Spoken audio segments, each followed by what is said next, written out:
আর দেখো কি খুঁজা ঘরের সাহাবী বড় না আহলে বাইত বড়? আবু বকরের কথা শুনেন, কে বড়? আবু বকর সাহাবীদের মধ্যে শ্রেষ্ঠ হন। সিদ্দিক আকবর উপরে কোন সাহাবী আফজালুল বাশার বাদান না, যিনি রাসূলের পরে শ্রেষ্ঠ, ওনার বক্তব্য শুনেন আহলে বাইত সম্পর্কে, তারপরে কথা শেষ। মোল্লার কথা মনে দেখান নেই।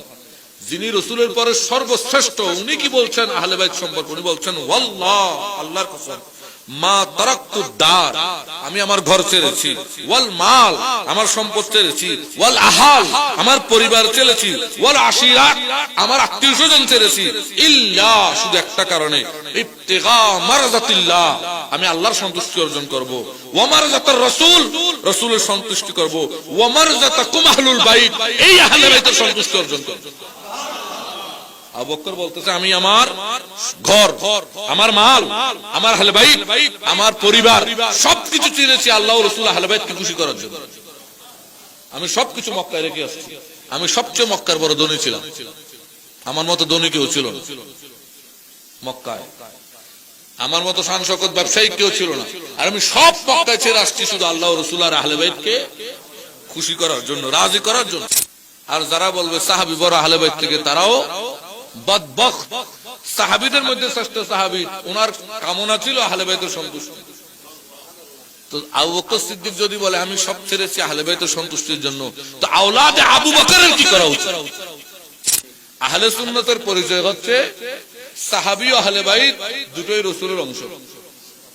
আমরা সাহাবীকেও ভালোবাসি, আহলে বাইতকে ভালোবাসি। তবে সাহাবী যেহেতু চেয়েছেন আহলে বাইতকে সন্তুষ্টি করতে, তো আমরাও চাইবো আহলে বাইতের সন্তুষ্টি।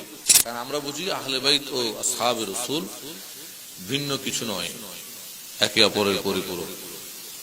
কারণ যারা আসহাবে রাসূল তারা রাসূলের পরিবারও, যারা পরিবারও তারা আবার সাহাবীও। মা ফাতেমা জোহরা, ইমাম হাসান হোসেন, মাওলা আলী, এরা সাহাবী না? আবার এরা আহলে বাইত। আবার আবু বকর সাহাবী না? রাসূলের শ্বশুর, তাহলে এখন পরিবার না? ওমর সাহাবী কিন্তু রাসূলের শ্বশুর, পরিবার না? ওসমান সাহাবী, রাসূলের জামাতা, পরিবার না? তো যারা পার্থক্য করে এরা সব জেনে শুনেই করে। কিল্লাই কেন করে? আমার বাবা জান বলতো ওয়াজিমুল পেশাদার গায়ক যারা এটা বাপদা, যারা তারা কি রায় গান অভ্যাসিক কি ব্যাগ দরবারের যায় গায়ব, ওদের নাম্বার ফাল্টাই দিব নবুজ। আর সামনে এসি কেউ রে নবুঝাই আমরা মঈন বাবা খালা,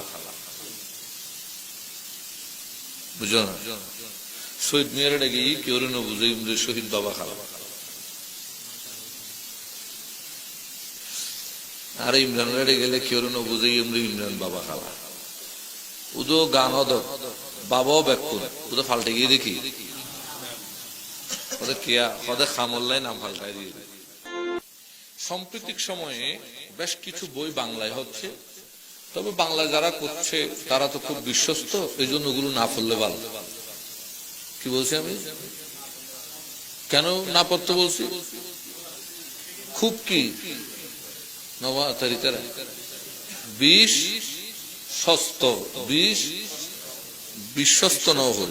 আর উচ্চারণের মধ্যে খেয়াল দিয়ে 20 সস্ত মানে 20 যুক্ত, এটা কি আছে? 20 আছে। এই জন্য ওদের থেকে দূরে থাকা ভালো, কারণ তারা অনুবাদে খেয়ানত করে। আমি সর্বপ্রথম যিনি কি হইম এখন আরাজ যুগের ফাসা মুলিসা বলে ছাত্র এলম হাসিলের ইচ্ছে কি উত্তর নেই। আসহাবে হাদিস এক শ্রেণী, আসহাবুত তাফাসির আরেক শ্রেণী, আসহাবুস সির এক শ্রেণী, আসহাবুল মাগাজি, আসহাবুল ফিকহ, আবার সুফিবাদ, তাসাউফবাদ। এখানে কয়টা শ্রেণী হয়ে গেল? কার কি খাম? আসহাবুত তাফাসির কোরআন ব্যাখ্যা নিয়ে আসে, কোরআন ব্যাখ্যা সংকলন, কোরআনের ব্যাখ্যা সংগ্রহ, সংরক্ষণ, বর্ণনা করা। হয় খাম সংগ্রহ, সংরক্ষণ, বর্ণনা মানে পরবর্তী জেনারেশনের জন্য বর্ণনা। কাদের কাজ? আসহাবুত তাফাত। আসহাবুল হাদিস রসুলের কথা, রসুলের চলা, রসুলের ফেরা, রসুলের উঠা, রসুলের বসা, ওনার মৌনসম্মতি, এগুলো সংগ্রহ করা, সংরক্ষণ করা, বর্ণনা করা, এটা একটা শ্রেণী। রসুল কোথায় গেলেন, কোথায় কি করলেন, কোথায় কি হলো, কোন জায়গার কি ঘটনা, ইতিহাস, এগুলো সংগ্রহ করা, সংরক্ষণ করা, বর্ণনা করা আসহাবুস সির।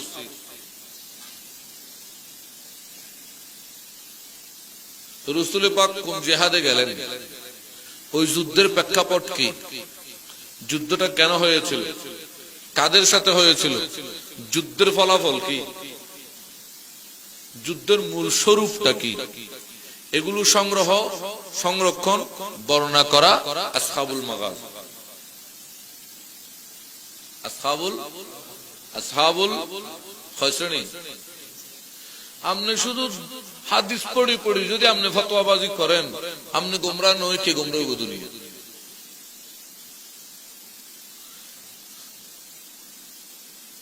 আসহাবুল ফকি, এটা তো এই যে চারটার কথা বললাম, তাফসীর, হাদিস, সির, মাগাজি, চারটার থেকে যেটা বের হয় নির্যাস, সেটাই হচ্ছে ফতোয়া। তো আপনি ওই চারটার মধ্যে কি আছে? হাদিসের জ্ঞান, আপনিও ফতোয়াবাজি করেন, কেউ কিংবা তাফসীরের জ্ঞান, সেও ফতোয়াবাজি করে, কেউ শুধু ইতিহাস জানে, সেও ফতোয়াবাজি করে। তো মানুষ গুমরা নয়, কৃত হন। বাত লইলা, ডাইলে লইলা, তরকারি লইলে, ট্রেনে খানার মজা, ও তো ভাত খাইতে ফল।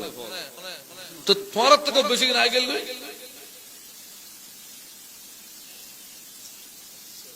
তিনিও মিলে রাখো না, তো এনে খানার ফল। তার অর্থ আগেকার ইমামরা, ওনারা আসহাবুত তাফসীর, আসহাবুল হাদিস, আসহাবুস সির, আসহাবুল মাগাজি, চারটা ছিলেন। চারটার উপর দক্ষতা হাসিল করতেন, তারপর ওনারা মুস্তাহিদ হিসেবে ফতোয়া দিতেন। আর এখন সর্বত তাফসীর, হাদিস পড়ি শেষ, ইতিহাস জানার পড়ার কোনো দরকার নাই। মাগাজি তো বহুত দূরের কথা। হ্যাঁ, নাম হলো শহীদ হলেই ফেলা, বাসি দেখতে নাম হলো শহীদ হলেই ফেলা, গাজীও লেহি ফেলা, তারপরে আরো বহুত টাইটেল লেহি ফেলা, যুদ্ধ নগরলেও লেহি ফেলা, যুদ্ধ গড়লেও লেহি ফেলা, সুইডা খাইলেও লেখি ফেলা, নখাইলেও লেখি ফেলার হতে লিখতে কি ট্যাক্স আছে? দুঃখের কথা। এই যে চারটা শ্রেণীর কথা বললাম, এদের শর্ত ভিন্ন ভিন্ন, বুঝার জন্য বলতেছি আহলে ইলমদের কারণ। যারা এখানে তালেবুল ইলম, মাদ্রাসার ছাত্র, ওদের স্বার্থে আমি কিছু কথা অতিরিক্ত বলতেছি। আবার তোমারা গোসা নয়, ঠিক আছে না? কারণ তোমারাই না বুঝিবে, তোমারা তো বিরক্ত লাগবে, কিন্তু এটা তালেবুল ইলম কিছু আছে, মাদ্রাসার ছাত্র, তারা বুঝিবে, তারা লাগবে। শর্ত ভিন্ন ভিন্ন। যখন আহলে তাফাসির কোন তাফসীর সংরক্ষণ করে, ওনার শর্ত হচ্ছে মাত্র 7টা। কয়টা? 7টা শর্তের উপর কি উনি বর্ণনাটা ওই কোরআনের আয়াতের সাথে সংশ্লিষ্ট কিনা, এই কথাটা কোরআনের ওই আয়াতের সাথে সংযুক্ত কিনা, কোরআনের ভাবধারার সাথে সঠিক কিনা, এটা কোরআনুল কারীমের এই বর্ণনা আর কয়েক রকম আছে কিনা, এটা বর্ণনার ব্যাখ্যার কোন শ্রেণীর মধ্যে পড়ে, এই তারা এগুলো দেখে।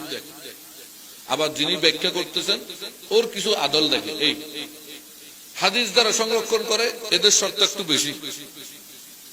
বর্ণনাকারী সত্যবাদী কিনা, সে সগুলখোর কিনা, এগুলো শর্ত বেশি। কেউ বলছেন 17টা, কেউ বলছেন 27টা, কেউ বলেছেন 22টা। এক এক ইমাম এক এক রকম শর্ত দিয়েছেন।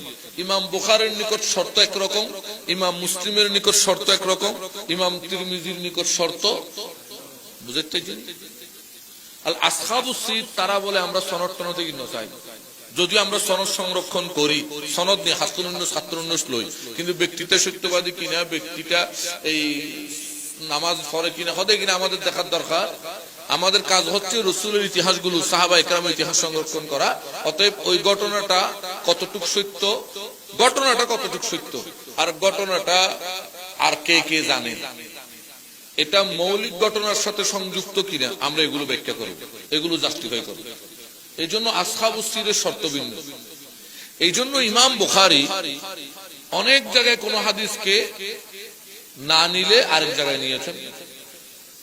অনেক ইমাম সুয়ুতি সহ অনেক মাশায়েখ কেরাম কোন হাদিসকে কোন জায়গায় যায়ীফ হওয়ার শর্তে ছেড়ে দিয়েছেন, একই হাদিস উনি অন্য জায়গায় আবার বর্ণনা করে দিলেন। কারণটা কি? কারণ ওনার কাছে হাদিসটা হাদিস হিসেবে নিতে গেলে যায়ীফ, কিন্তু দেখা যাচ্ছে ইতিহাস হিসেবে নিতে গেলে সহিহ।